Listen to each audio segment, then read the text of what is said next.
మీరు DIY rice water toner చూసే ఉంటారు. But DIY rice milk toner ఎప్పుడైనా ట్రై చేశారా? అయితే ఈరోజు మనం ట్రై చేద్దాం, వచ్చేయండి. ఇది ఇప్పుడు బాగా ట్రెండ్ అవుతుంది కదా. అన్ఫార్చునేట్లీ నా దగ్గర ఓవర్ నైట్ సోక్ రైస్ కూడా ఉంది.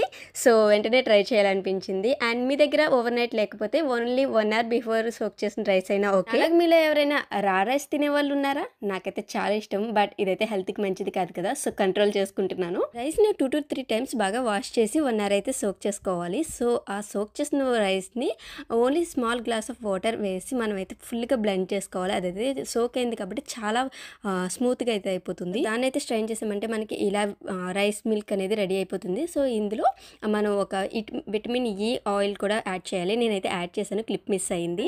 మన టోనర్ అయితే రెడీ అయిపోయింది. యాక్చువల్లీ టోనర్ అనేది స్కిన్లోకి అబ్జర్వ్ అవుతుంది కదా, బట్ ఇదైతే డ్రై అవుతుంది అనమాట. సో నేనైతే డ్రై అయిన తర్వాత కొంచెం స్క్రబ్ చేసి ఫేస్ వాష్ అయితే చేసుకున్నాను. ఫేస్ వాష్ చేసుకున్న తర్వాత నాకైతే స్కిన్ చాలా స్మూత్గా చాలా బాగా అనిపించింది. మీకు కూడా నచ్చితే ఒకసారి ట్రై చేయండి. ఎలా అనిపించిందో కామెంట్ చేయండి. వీడియో నచ్చితే ప్లీజ్ సబ్స్క్రైబ్ చేసుకోవచ్చు కదా.